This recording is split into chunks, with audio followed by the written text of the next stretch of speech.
a deeply religious person who's been very spiritual and disconnected from the real world. I'm being very facetious. He's has a background in background in science and medicine. I grew up, you would consider yourself a scientist? Well, I am a scientist, qualified as a scientist, bachelor and master's in applied human sciences. I taught doctors and health professionals for 15 years at 2 universities in Australia in anatomy, physiology, biology, biochemistry. So yeah, I grew up in science and medicine, very left foot planted in science and medicine.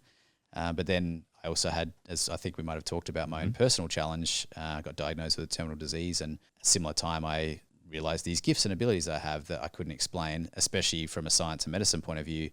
It baffled me. This is my early 20s. And if you can imagine as a young Australian male in my early 20s trying to understand what is going on over here, when I know what I've learnt and what I'm teaching, but I can't understand what's happening over here, I'm like, I must understand this. I must be able to explain this.